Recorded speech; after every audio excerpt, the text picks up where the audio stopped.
지난주에 이어서 오늘 불안 극복 프로젝트 말씀을 함께 나누고 또 마무리하고자 합니다.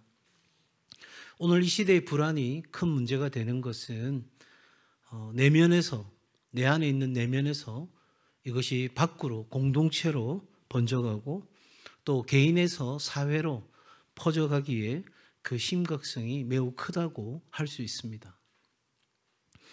그래서 지난주도 말씀드린 것처럼 이 불안이라는 것이 시대적, 사회적 짐이 된 지가 오래되었습니다. 그도 그럴 것이 현대 사회 속에서는 경제 불안, 고용 불안, 많은 분들이 비정규직이 아닌 정규직을 바라지만 안타깝게도 앞으로의 세상은 톰 피터스도 말하는 것처럼 비정규직의 시대가 될 확률이 높습니다. 그만큼 고용의 불안이 커져간다는 것이 우리의 현실인 거죠. 또 미래에 대한 불확실성은 두말할 필요가 없습니다. 지난 30년, 50년 동안의 그런 변화가 이제는 3년, 5년 안에 급속하게 변화되는 것을 우리 모두는 경험합니다. 당장에 이제 점점 내가 음식을 먹으려 해도 내가 주문하는 것을 받아줄 점원이 없고 내가 알아서 기계에서 입력을 하고 주문해야 되는, 또 앞으로 세상은 어떻게 바뀔지 모르는 시대입니다. 그래서 하버드 대학 연구 결과에 의하면 누가 행복한 사람인가 했을 때 돈이 많거나 건강하거나 그런 것도 중요한 요인이었지만 사실은 1위가 끊임없이 배우는 사람이 행복한 사람이다라는 통계 자료를 발표한 적이 있습니다. 그도 그럴 것이 이 변해가는 세상 속에서 불확실한 미래에서 적어도 계속해서 끊임없이 학습하고 또 배워가는 여정에 있는 사람이 다른 어떤 사람보다 건강하고 행복한 삶을 살아갈 수 있다 하는 것은 상식적으로도 이해가 되는 이야기죠. 자, 이렇게 되니까 우리 사회는 점점 더 경쟁이 심화되고 있습니다. 내가 살기 위해서 그게 불의한 방법이든 그게 정당하지 못한 것이든 상관없이 경쟁에서 이기기 위한 사람들의 혈투가 지금도 진행되고 있습니다. 이렇게 되니까 사회는 어느 누구도 믿을 수가 없는 거예요. 그렇게 되니까 어떻게 되죠? 관계의 단절이 옵니다. 그 관계의 단절은 그냥 관계가 단절되었다는 것으로 끝나는 것이 아니라 사회적인 고립을 만들어내는, 그러니 한 개인에서 사회로, 내면에서 공동체로 우리가 살아가는 삶의 전체가 한 개인이나 모두가 이 불안이라는, 두려움이라는 상황 앞에 직면해 있다라고 말할 수 있겠죠. 더구나 안타까운 것은 최근 보건 통계 자료들을 보게 되면 우리 사회에서, 특별히 대한민국 사회에서 젊은 층들이, 우리의 자녀와 우리의 다음 세대들이 너무나도 불안해하는 그런 상황이 증가되고 있다. 급속하게 증가되고 있다. 다시 말해서 사회적 압박이 크면 클수록 이 불안감이 커지고 있다는 것을 통계 자료가 말해주고 있습니다. 이런 시점에서 제가 불안 극복 프로젝트라는 주제를 가지고 말씀을 나누게 된 것은 교회의 역할이 이렇게 불안해하는 세상의 사람들과 세상을 향해서 위로하는 차원을 넘어서서 적어도 그 불안을 극복하고 진정한 평안을 가지고 삶을 보다 더 행복하게 영위해 가야 할 터인데 거기에 교회의 역할이 또한 있다라고 생각했기에 이 말씀을 우리 성도 한 사람 개인의 삶에 찾아온 불안을 극복하는 것은 물론이거니와 우리 교회가 이 사회의 불안을 극복해가는 그런 주체가 될 수 있는 역할이 없을까 하는 질문을 하게 된 것입니다. 그런데 사실 우리 현재의 교회들의 모습은 사람들에게 실망하게 하고 사람들을 위로하기보다는 오히려 걱정케 하는 일들이 많이 일어나고 있죠.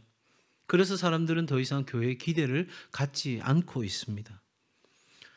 그러면 교회는 그럴 수 없으니까, 사람들이 더 이상 기대하지 않으니까 그냥 우리끼리 좋은 게 좋다고 사는 것이 맞을까?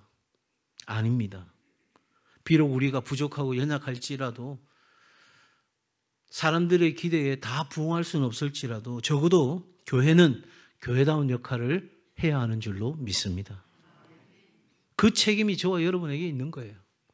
누구 어떤 특정한 사람에게 있는 것이 아니라 목회자인 저도 성도인 여러분들도 함께 이 짐을 지고 가야 되는 분명한 하나님의 부르심과 사명이 우리에게 있는 것이에요. 다시 말하면 불안과 두려움 속에 사로잡혀 있는 어둠 속에 있는 사람들에게 우리는 계속해서 복음의 빛을 비추고 그 복음의 빛이 비추는 그곳에서 하나님의 평강을 누리도록 해야 하는 일이 우리의 사명인 겁니다. 자, 여러분, 그렇다면 우리가 오늘 이 시대에 그런 사명을 감당하는 개인이 되고 또 교회가 되기 위해, 아니 다른 거 다 차지하고 내 안에 찾아온 이 불안을 내가 어떻게 극복해야 할지 우리가 오늘 실제적인 이야기를 조금 더 나누고자 합니다. 첫 번째로 불안을 극복하기 위해서는 우리의 마음의 안전 기반을 확보해야 하는 것입니다. 한번 같이 할까요? 마음의 안전 기반을 확보하라. 심리적으로 불안을 느끼지 않고 안전하다고 느끼는 조건이 있어요. 두 가지예요. 하나는 예측성이에요. 그리고 하나는 통제성이에요. 그러니까 내가 어떤 일이 벌어질지 충분히 예측할 수 있고 그렇게 예측한 상황에 대해서 내가 통제할 수 있다고 생각할 때 우리는 심리적으로 불안감을 느끼지 않습니다. 반대로 그렇게 할 수 없을 때 내가 예측도 못하겠고 통제할 수도 없다고 생각될 때는 그러니 극심한 불안에 시달릴 수밖에 없는 거죠. 여러분, 이런 불안을 극복하기 위해서는 너무나 당연한 이야기인데 불안을 이길 수 있는 우리의 마음 안에 안전 기반이 필요한 거예요. 한마디로 믿는 구석이 우리 가운데 있어야 되는 거예요. 나는 이 믿음이 나로 하여금 나를 안전하게 지켜줄 거야 라고 하는 확신이 우리 가운데 필요하다 하는 겁니다. 자, 그러면 심리적으로 정신건강적으로 한번 풀어서 이야기해 보십시다. 과연 한 치 앞도 내다볼 수 없는 우리가 아무리 통계 자료를 수집하고 정리해서 예측한다 해도 그 예측이 다 맞을까요? 일기예보 다 맞던가요? 아니요. 왜? 여러분, 최근에 일기예보는 얼마나 과학적인 데이터를 수집해서 하는지도 몰라요.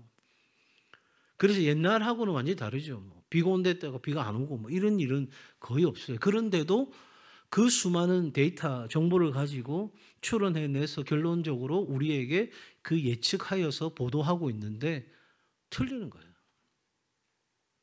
또 우리가 모든 것을 통제할 수 있을까요?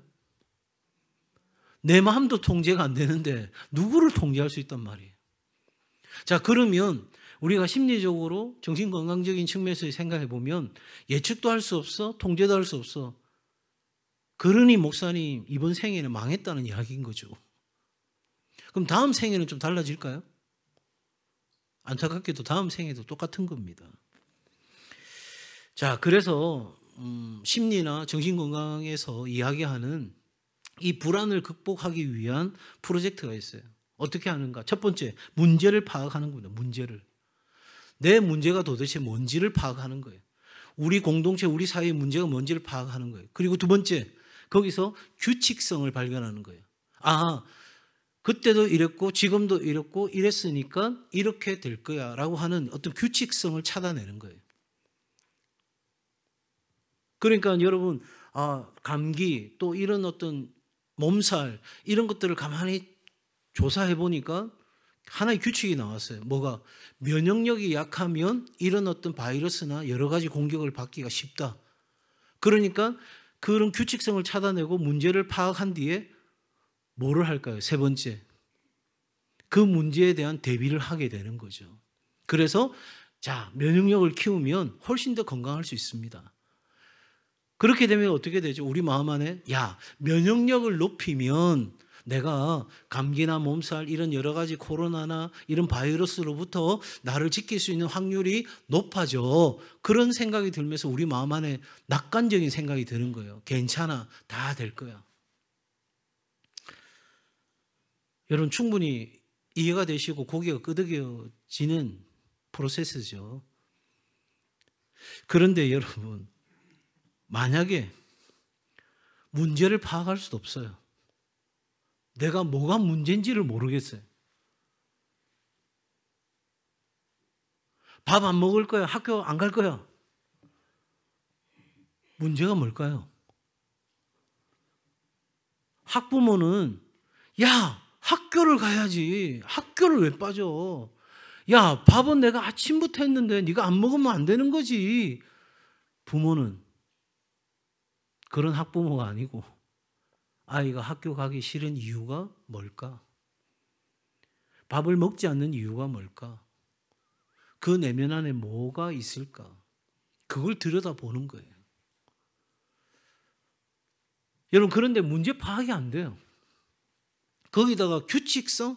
모르겠어요. 이게 코로나 팬데믹이 우리한테 왔을 때 제일 당황했던 게 그거잖아요. 기존의 어떤 패턴과 다른 거예요. 그래가지고 우리 가는 데마다 막 추적해가지고 누구 확진자, 몇 번 확진자 어디 갔고, 그래 그때 같이 그 자리에 있었던 사람 전부 다 막 쑥대밭이 되고, 그래가지고 또 어떤 가지 말아야 될 곳에 갔던 사람은 절대 그거 밝히지도 않고 온 사회가 막 난리가 났던 적이 있잖아요. 왜냐하면 기존의 어떤 바이러스가 활동을 움직이는 것과는 완전히 패턴이 다른 어떤 방식들이 나온 거죠. 물론 그 가운데서도 또 규칙성을 찾아가지고 문제를 해결했고, 우리는 코로나로부터는 그래도 좀 자연스럽게 극복해 가고 있는 중에 있습니다. 자, 그런데 규칙이 보이지 않아요. 무엇을 어떻게 대비해야 될지도 모르겠어요. 이 상황에서 과연 우리는 계속해서 불안해하는 것이 맞느냐는 거죠. 제가 여러분에게 불안을 조장시키는 건 아니에요. 이제부터 이 이야기를 하고자 하는 거예요. 자, 우리가 불안을 극복하기 위해서는 마음의 안전 기반이 있어야 되는데, 우리가 생각했던 그런 프로세스가 우리의 안전 기반으로서 정말 제대로 된 우리를 지켜낼 수 있는 방법이 되느냐 하는 거예요. 그러면 이 중에 몇 분은 저한테 물으실 것 같아요. 그럼 목사님 방법은 뭐예요? 성경이 우리에게 말하는 방법은 도대체 뭔 거예요, 그러면? 여러분, 우리의 안전 기반은 흔들리지 않아야 합니다. 우리의 안전 기반은 변하지 않아야 합니다. 우리의 안전 기반은 어제도 안전의 기반이 되었고, 오늘도 안전의 기반이 되고, 내일도 미래가 불확실한 상황 가운데서도 여전히 우리의 안전의 기반이 될 때 우리 삶은 평강을 빼앗기지 않고, 잠깐은 흔들릴 수 있어요. 잠깐은 불안해할 수 있었고, 잠깐은 두려워할 수 있지만 이내 우리는 평강의 자리를 찾게 되는데, 바로 어제도 오늘도 내일도 변함없는 하나님이 우리의 안전 기반이 될 때, 여러분 보세요. 그 모든 프로세스를 통해서 우리가 미래는 나아질 거야, 미래는 괜찮을 거야, 이 낙관적인 것도 신뢰잖아요. 그러니까 평강은 어디서 온다고 결론 낼 수 있어요? 신뢰에서 오는 거예요. 그런데 뭘 신뢰하느냐에 따라서 그 평강의 질이 다른 거예요. 평강의 깊이가 다른 거예요. 평강의 능력이 다른 거예요. 그런 프로세스를 내 삶의 안전 기반으로 삼는 순간 똑똑해 보일 수는 있고, 순간은 그 문제를 해결하는 것처럼 보일 수도 있지만 근본적인 문제 해결은 안 되는 거예요. 그러니 문제가 닥칠 때마다 불안해하고 힘들어하고 살아가는데, 우리가 가지는 안전 기반이 흔들리지도 변하지도 않고 영원히 우리의 안전 기반이 될 수 있는 것이라면, 잠깐은 우리가 인간적으로 흔들리기도 하고 힘들어하기도 하고 지치기도 하고 넘어지기도 하고 낙심하고 두려워하기도 하겠지만, 우리는 이내 우리가 있어야 될 자리를 찾고 그 안전 기반에 근거하여서 오늘 우리는 평강의 노래를 부를 수 있게 되는 거예요. 그러므로 그 하나님이 나의 안전 기반으로 확보되는 순간, 오늘 성경에서 말하고 있는 하나님께 내가 아뢰는 것이 가능해지는 거예요. 알리는 것이 가능해지는 거예요. 여러분, 하나님을 믿지도 않는데 아뢰을 수 있을까요? 하나님을 믿지 않으면 방금 제가 말씀드렸던 그 프로세스, 문제를 파악하고 규칙성을 찾고, 그래서 대비할 수 있는 방법을 찾고, 그래서 그 일들이 정리되었을 때 찾아오는 안정감에다 목숨을 걸겠죠. 세상에 많은 사람들이 그렇게 살아가요. 근데 저로 하여금 너무나 답답하게 하고 지치게 만들고 때로는 안타깝게 만드는 건 하나님을 믿는다고 하면서도 하나님이 내 삶의 안전 기반이 되어서 그 하나님께 알고 그 하나님께 알리고 그 하나님으로부터 내 삶의 안정감의 기반을 근거 삼아서 오늘을 내가 견디고 버티고 이겨 나가는 게 아니라 하나님을 믿는다 하면서도 여전히 세상의 방식을 내 삶에 적용하고 살려고 하니 그 일이 답답한 거예요. 여러분, 우리가 하나님을 향해 아뢰게 될 때 우리의 아뢰, 우리의 알리는 일을 통하여 응답하시는 하나님으로, 그래서 우리 마음 가운데 찾아오시는 그 하나님으로 말미암아 우리는 진정한 영혼의 안식처를 찾게 되고 삶의 자리에서 불안과 두려움이 아니라 기쁨과 감사로 나아갈 수 있게 되는 줄로 믿습니다. 하나님이 여러분의 영원한 안전 기반이 되십니까? 베드로전서 5장 7절은 너희 염려를 다 주께 맡기라고 말씀하십니다. 다 염려를, 불안을, 근심을, 걱정을 어떻게 맡겨라? 다 맡겨라. 어떻게 맡겨라? 다 맡겨라. 이거는 맡기고 저거는 못 맡기고 그렇게 하지 말고 다 맡겨라. 시편의 기자는 이렇게 고백합니다. 시편 62편 5절부터 7절까지입니다. 나의 영혼아 잠잠히 하나님만 바라라. 나의 영혼아 불안하고 두려울 때 그냥 조용히 하나님만 바라라. 나의 소망이, 내 삶의 새로운 역사가 하나님으로부터 나오는도다. 오직 하나님만이 나의 반석이시고 나의 구원이시고 나의 요새가 되시니 나는 어떤 불안과 두려움 속에서도 흔들리지 아니하리로다. 하나님이 나의 구원과 영광이 되시고 나의 안전의 기반이 되시니 내 힘의 반석과 피난처도 내 인생의 평강도 하나님께 있도다. 할렐루야. 우리가 이렇게 하나님을 신뢰할 때, 이렇게 하나님을 내 삶의 안전 기반으로 삼을 때 우리 안에 평강의 터가 세워지는 거예요. 그러니까 원수 마귀는 계속해서 이걸 흔드는 거예요. 네가 기도한다고 응답이 있는 게 아니야. 네가 그렇게 하나님 앞에 엎드린다고, 하나님을 바라보고 하나님께만 인생을 건다고 거기 해결이 되는 게 아니야. 계속해서 그렇게 우리에게 속삭이는 거죠. 어제 제가 우리 좀 늦게 신방을 하고 식사를 같이 하고 했는데 정말 제가 마음에 참 고맙다 이렇게 생각되는 건 우리 40세대인데 이렇게들 고백하는 거예요. 내가 막 쫓아다닐 때는 힘들었는데 하나님께 맡기기로 결정하니까 편안해졌습니다. 하나님이 이끄시는 대로 가고자 합니다. 근데 목사님 만나기는 부끄러워서 못 만나겠습니다.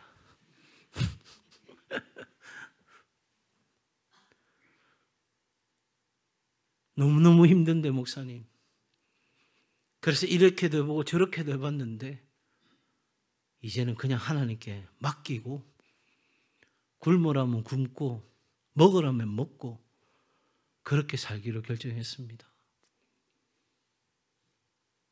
집사님, 정말 고맙고 정말 잘 결단했다. 그러니 목사인 저에게는 저절로 기도가 되는 거예요. 하나님, 이들이 믿음으로 살겠답니다. 하나님, 이들이 믿음으로 결단하고 살아보겠답니다. 하나님 역사해달라고. 하나님이 이들의 삶을 지키고 보호하시고 인도하신다는 걸 보여달라고 저절로 기도가 되는 거예요. 사랑하는 여러분, 세상에 수많은 것들이 있어요. 그러나 하나님보다 안전한 곳은 없습니다. 하나님을 여러분의 마음의 안전 기반으로 삼으시기를 주의 이름으로 축복합니다. 두 번째로 여러분 불안감을 극복하기 위해서는 자존감을 회복해야 합니다. 한번 같이 합시다. 자존감을 회복합시다. 앞서 말씀드린 것처럼 이 사회 속에서 수많은 사람들이 경쟁하고 있어요. 그리고 비교하고 있어요. 이건 뭐 그냥 비교가 아니에요. 전 세계 사람들과 비교가 되는 거예요. 뭐 어른들은 소셜 네트워크 잘 안 하시겠지만 아이들은 인스타에서 페이스북에서 수많은 소통의 창에서 다른 사람들이 어떻게 살아가는가를 보는 거예요. 예. 이 상황 속에서 실패와 상처, 스스로를 깎아내리면서 힘겨워 아파합니다. 그러면서 불안해하는 거죠. 왜? 나는 저 사람처럼 저럴 수 없을 것 같은데. 나는 이것도 없는데. 나는 저것도 없는데. 이것도 못하고 저것도 못하는데. 그럼 나는 뭔가? 많은 사람들의 자존감이 무너졌습니다. 근데 성경은 우리에게 뭐라고 말하냐요? 성경은 우리에게 우리는 하나님 앞에서 보석 같은 존재라고 말하는 거예요. 옆에 한번 보시겠어요? 다이아몬드인지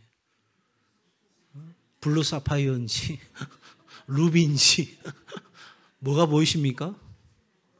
뭐가 보여요? 예. 보석같이 빛나는 그대들이 보이십니까? 거짓말하지 마세요. 안 보이잖아요. 왜 안 보이냐고요? 그렇게 우리는 보석 같은 존재인데 어릴 때부터 지금까지 흙더미를 뒤집어 엎고 사는 거예요. 온갖 흙더미를 뒤집어 씌웠어요. 내 사랑하는 가족일 수도 있고 내 스스로가 만든 흙더미일 수도 있고 우리는 그 보석 같은 존재에다가 수많은 상황과 조건 많은 것들로 흙더미를 뒤집어 씌웠어요. 자, 이렇게 되니까 어떻게 되죠? 그 흙더미 나를 사람들에게 보여주고 싶지 않은 거죠. 그건 내 자존심이 허락하지 않습니다. 그러면 방법은 딱 하나예요. 내가 그 흙더미를 포장하는 거예요. 포장지를 사가지고 그 흙더미를 뒤덮여 있는 내 삶을 예쁘게 포장하는 거예요. 사람들은 뭐밖에 안 보일까요? 예, 포장지밖에 안 보이는 거예요. 야, 저 사람 노란데? 저 사람 빨갛는데? 야, 화려하다. 너무 예쁘다. 너무 멋있다. 그 말을 들으면서 살아갑니다. 행복한 것 같습니다. 즐거운 것 같습니다. 괜찮게 포장된 것 같습니다. 그런데 마음 안에 계속 불안이 올라옵니다. 왜? 그 껍질이 벗겨질까 봐. 그 상자가 깨트려질까 봐. 내가 보이고 싶지 않은 내 인생의 흙더미를 보여주게 될까 봐 불안한 거예요. 그러면 어떻게 할까요? 보여주지 않기 위해서 더 좋은 포장지를 찾겠죠. 그리고 그 포장지를 찾을 수 없으면 어떻게 할까요? 점점 더 숨어 들어가겠죠. 남들이 볼까 봐, 남들이 나를 알아챌까 봐 점점 더 깊숙하게 들어가겠죠. 우리는 그러면서 스스로 불안해하고 절망하고 그 고립감 속에서 외로워하고 자신의 생애를 마감하려고 하는 결정도 하게 되는 데까지 이르게 됩니다. 여러분, 사람들은 자신을 있는 그대로 받아들이고 긍정적인 대화를 셀프 토크를 하라고도 이야기하지만 진정한 우리 안에서의 이 정체성의 회복과 자존감의 회복은 어디서부터 시작되냐면 하나님이 보시는 관점으로 나를 바라보기 시작할 때 이루어지는 거예요. 사람들이 나에게 어떻게 생각할까? 이건 여러분 자존심이에요. 자존심이 높다고 행복하고 잘 사는 게 아니에요. 앞서 말씀드린 것처럼 선물 포장지 아무리 덮어 씌워봤자 거기까지예요. 그러나 여러분 하나님의 관점으로 보게 되면 사람들이 나한테는 흙더미를 다 입혀 씌웠지만 그러나 내 안에 보석 같은 존재인 하나님이 바라보시는 내가 보이기 시작하는 거예요. 그럴 때 우리 삶은 내가 누구인지를 제대로 인식하게 되는 거예요. 하나님은 우리를 어떤 존재로 여기시냐고요? 우리는 어둠에 사로잡혀 살아가던 존재들이에요. 그런데 그 어둠을 뚫고 하나님이 들어오신 거예요. 내 인생의 어둠을 그냥 가만히 보실 수가 없어서, 내가 그렇게 살아가는 걸 하나님이 눈뜨고 보실 수가 없어서, 내가 죽어가는 걸 하나님이 그냥 지켜볼 수 없어서 그 어둠을 뚫고 우리 하나님이 친히 나에게 오신 거예요. 그리고 나를 그 어두운 데서 불러내어서 하나님의 거룩한 빛에 들어가게 하시고 나를 하나님의 자녀 삼아 주신 거예요. 나를, 자격 없는 나를 하나님의 가족으로 삼아 주셨다니까요. 그런데 우리가 이게 믿어지지 않죠. 왜? 나는 여전히 흑점인데, 나는 그런 은혜, 그런 사랑, 그런 하나님의 역사를 받을 만한 자격이 없는데 어떻게 그런 일이 이루어질 수 있어? 나도 나를 사랑하지 못하는데, 나도 나를 인정하지 못하는데 어떻게 하나님이 그렇게 나를 할 수 있단 말이야. 여러분, 감정과 상황과 상관없이 여러분에게 말씀하시는 하나님의 진리를 믿으시기 바랍니다. 감정이 허락하지 않아도, 여러분의 상황이 그걸 믿기에는 너무나 어려운 상황이 펼쳐진다 할지라도 참으로 단순 무식하게 한번 같이 할까요? 나는 사랑받는 자녀다. 나는 사랑받기 위해 태어난 사람이다. 나는 뭐든지 할 수 있다. 여러분, 감정이 따라오냐 아니냐, 세상이 나를 보고 뭐라 하느냐, 그거 중요한 거 아니에요. 우리의 마음의 자존심은 그런 것들에 계속 신경이 쓰이게 만들겠죠. 그런데 우리는 하나님이 나를 창조하신, 하나님이 나를 사랑하신 그 정체성 위에서 갖게 되는 높은 자존감을 가지고 오늘을 살아가게 될 때 우리는 놀라운 이야기를 새로 쓸 수가 있는 거예요. 시편 131편 2절에 실로 내가 내 영혼으로 고요하고 평온하게 하기를 젖된 아이가 그의 어머니 품에 있음 같게 하였나니 내 영혼이 젖된 아이와 같도다. 여러분, 이것저것 생각 마시고 여러분을 정말 미치도록 사랑하시는, 여러분이 찌그러진 형상 가지고 살기를 결코 원치 않으시는 그 하나님 품으로 뛰어들어가는 어린아이가 될 수 있기를 바랍니다. 그 어린아이에게 뛰어들어가는 아이의 생각 속에 불안이 자리 잡을 수 있을까요? 두려움이 있을까요? 어제 우리 장청년들 겨울 여행하고 우리 장청년들에게 노래와 또 율동 또 게임과 운동을 가르쳐 주시는 우리 박설아 집사님이 같이 가면서 둘째 주희를 데리고 왔어요. 근데 웬일인지 어제 주희가 저하고 사진도 찍고 했는데 굉장히 마음을 많이 열었어요. 그래서 이리 언덕 위에 있는데 주희야 주희야 부르니까 몇 번을 쳐다보더니 달려오더라고요. 이게 웬일인가 그러면서 저도 좋아가지고 오는데 3분이 좀 오더니 딱 멈췄어요. 그래서 아래 위로 한번 저를 쳐다보더니 바로 돌아가더라고요. 이게 뭐지? 아까는 분명히 사진도 찍었는데 근데 저쪽 반대편에서 엄마가 주희야 부르니까 딱 보더니 팍 뛰어가가지고 저한테는 멈췄던 그 아이가 엄마 품에 팍 들어가는 거예요. 그래서 제가 다음부터는 엄마만큼 역할을 해야 되겠다 반성도 했는데, 여러분 저한테 뛰어오던 그 아이는 저분이 누굴까, 저 사람이 누굴까, 안전할까, 뭐 여러 가지 많은 고민이 있었겠죠. 그러나 아이가 엄마 품으로 뛰어들 때 불안과 두려움은 아무것도 없습니다. 이것저것 생각하지도 않습니다. 왜요? 엄마가 나를 돌봐 주실 것을 알기에. 그건 뭐 인식적으로 내가 알아야 돼 이게 아니고 그냥 아는 거지 않습니까? 오늘 성경 우리에게 이야기합니다. 불안과 두려움을 던져버리고 따뜻한 엄마 품과 같은 하나님의 품으로 뛰어드는 우리 성도들 되시기를 주의 이름으로 축복합니다. 그 안식 속에 있을 때 평강은 싹을 틔우고 자라가게 되는 거예요. 여러분 우리가 그렇게 뛰어들 때 하나님이 우리를 어떻게 하시냐고요? 신명기 1장 31절입니다. 광야에서도 너희가 당하였거니와 사람이 자기의 아들을 안는 것 같이 너희 하나님 여호와께서 너희가 걸어온 길에서 너희를 안으사 이곳까지 이르게 하셨느니라.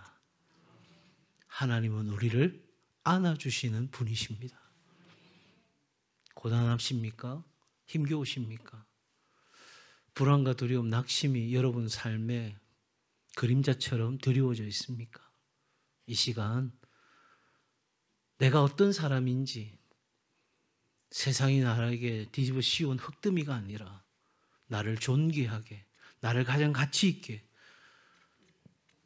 자신의 모든 것을 내어주기까지 사랑하시는 그 하나님의 관점으로 나를 바라보고 주님 품으로 달려 들어가는 은혜가 있기를 바랍니다.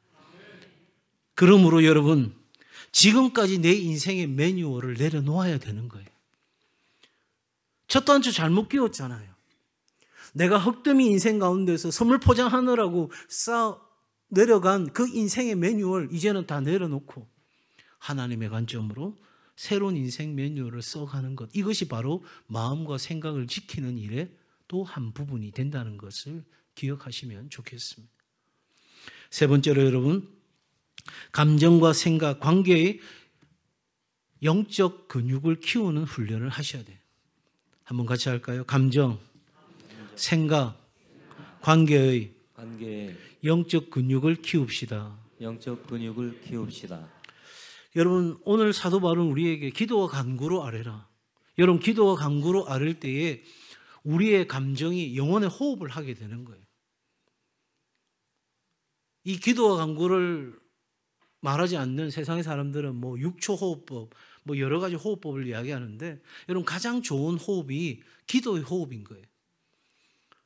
그래서 성경 우리에게 쉬지 말고 기도하라고 이야기하거든요. 그래서 우리 믿음의 선진들은 어떻게 쉬지 않고 기도할 수 있을까? 나는 잠자는데 잠자는 동안 어떻게 기도해? 여러분, 잠자는 동안에도 호흡하고 계세요? 안 하세요? 네? 네. 혹시 안 하는데 하는 분 계세요? 죽은 사람입니다. 내가 잠들어 있는 순간에도 호흡은 계속되죠. 그러니까 믿음의 선진들은 내가 잠들어 있는 순간에도 영원히 호흡할 수 있도록 기도하는 법을 배운 것이 바로 브레스 프레이어라고 하는 호흡 기도라는 거예요. 아주 짧은 문장으로 계속 반복해서 하나님 앞에 기도하는 이 여정을 통해서 여러분, 영적 이완 훈련이 가능한 거예요. 긴장했다가 풀어놓았다가 긴장했다가 풀어놓았다가 이 영적 훈련이 기도와 간구를 통해서 이루어져 가는 거예요. 또한 여러분, 감사로 아뢰라고 이야기하죠. 여러분, 이렇게 되면 우리의 생각이 재구성되는 거예요. 생각이 재구성된다는 사실은 우리가 세상을 바라보는 틀이 바뀌기 시작하는 거예요. 그래서 오늘날에도 가장 많은 사람들이 미래 사회에서 요구되는 것 중에 하나가 뭐냐면 패러다임 시프트거든요. 내가 가지고 있는 그 생각을 재구성하고 바꾸는 과정이 미래를 살아가는데 굉장히 중요하다 이야기하는데, 여러분, 우리가 감사할 수 없는 상황에서 감사할 때 우리의 생각이 재구성이 되는 거예요. 그리고 더 나아가서 오늘 이 말씀은 한 개인에게 주실 뿐만 아니라 이 말씀은 빌립보 교회라는 공동체에게 주신 거예요. 그러니까 여러분, 우리가 생각과 감정, 그리고 우리가 이 공동체 관계 안에서 평강할 수 있는 영적인 근육, 계속해서 키우는 작업이 우리 가운데 필요로 한 거죠. 그렇게 될 때 우리는 어떤 불안이 찾아와도 이길 수 있는 힘을 갖게 되는 거예요. 감정과 생각과 관계 안에서 이렇게 우리가 대비하고 나아간다면 어떤 불안과 두려움에서 우리가 이길 수 있는 거예요.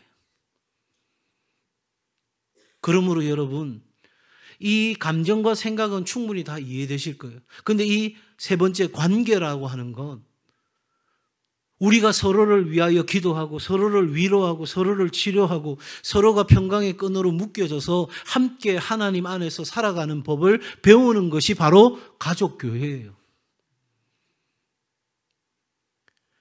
여러분, 우리가 한번 예배 드리고 돌아가는 것으로는 우리의 삶에 이 모든 것을 온전히 누릴 수가 없어요.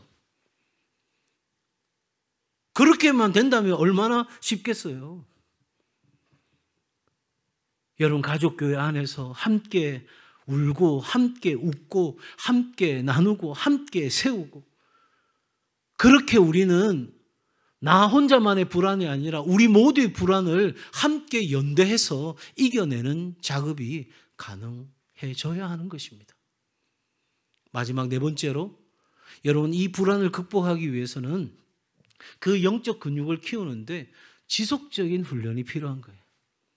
그냥 한두 번 반짝하고 마는 게 아니라 우리가 계속해서 매일의 일상 속에서 이 일들을 해가야 되는 거예요.